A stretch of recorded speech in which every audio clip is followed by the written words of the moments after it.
his homework. Here with me now is Shadow Chief Secretary to the Treasury, Richard Fuller. Good morning to you. Good morning. Do you use it to crunch the numbers? Not yet, but I think there's a lot of potential for it. And I would hope that the Chief Secretary of Treasury, who's been doing this review, looking for efficiencies, has taken advantage of some of those things. So I asked him that in the question time last week. Yeah, they're doing a review within a year of coming into government. It was quite a while since the Conservative government had done a review like this, wasn't it? Was that a mistake?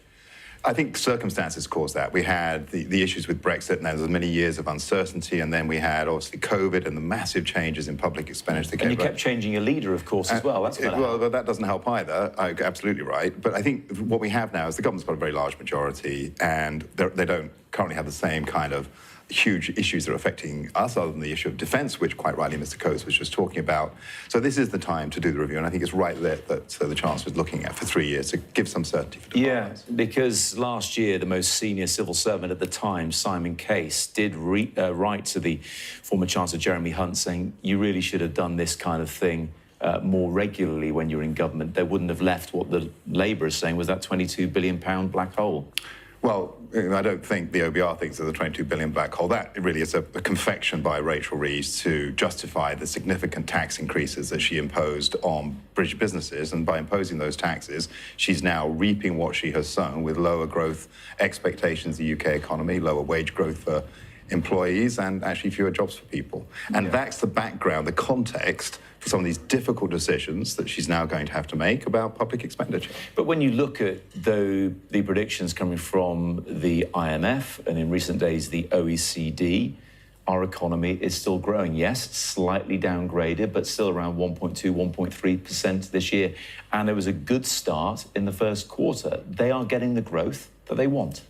Well, I think a year and a half ago, they were criticising growth rates that were higher than that in the UK economy. So I think, I don't want to get into the he said, she said about things. The fundamental point is people want to see public services improve.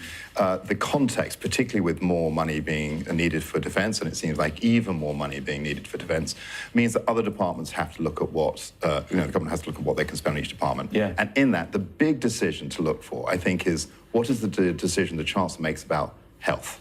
Because the health budget is such a large proportion of public expenditure now that if the Chancellor decides to do 3%, that means there will be real cuts in other departments. Yeah. If she decides to give health the same as everyone else is getting, then all departments will see actual increases. You know, the biggest impact on the National Health Service is there hasn't been a plan from successive governments for social care in this country. Quite right. Is it just too big an issue for any government to properly grapple with?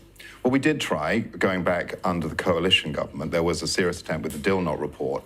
And you're quite right, we should have enacted those changes. There were probably some reasons about how you could get some of the insurance products for people so that you could limit the very extreme amount of costs that people get. It's not, people should make provision for care when they're in their old age. It's right that we don't just expect the state to provide everything, but it's for those people who suddenly get caught by illnesses such as dementia, where the costs are completely astronomical and they can't. That sort of change is required. But also the hundreds of thousands of unpaid carers who are propping up social care in this country. That, in a way, is scandalous, isn't it? And that was on your watch, that just grew and grew and grew. Well, we're talking about unpaid carers in a minute. It's slightly different. But if you talk about the care sector, so home care, domiciliary care, one of the big issues going back 10, 15 years ago was that those wage rates were very, very low because many were on minimum wage, in some cases below minimum wage. What's happened over the period of Conservative administration was a really concerted effort to increase low wages. That disproportionately meant that there was a big impact on care workers, improving rates of pay in care, quite rightly. And that's a record the Conservative Party, I think, should be proud of.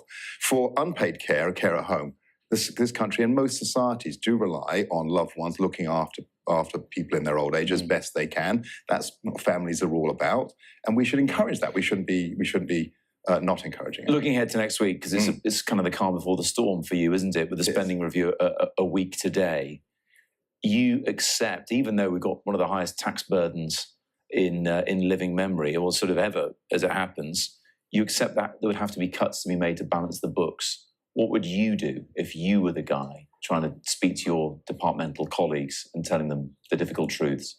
So I think one of the difficult truths actually is for the Conservative Party is to say that we left quite a lot of inefficiency and waste in public expenditure. So the first thing I would be doing is I would have set a far tougher productivity improvement target than this government has. They said just 5% over the period of the term. That's far too low. So overall, there's the opportunity to root out a lot of waste. We've talked in the past. We'd have made different decisions on welfare. We went into the election with 12 billion of cuts in welfare. But the fundamental point that you're making is right, which is there are difficult choices now. We do need to make sure we have money for defence. And the key thing to look out for is on healthcare expenditure. Because if healthcare demands more and more money, and where I am, we're not seeing the results for all that money through the NHS. Rather than looking for efficiencies in the NHS, other departments will start to suffer, including things like policing, which many people worry about. Yeah, not least Mark Rowley is the most senior police officer in the entire country. Richard Fuller, thank you very much. Thank you.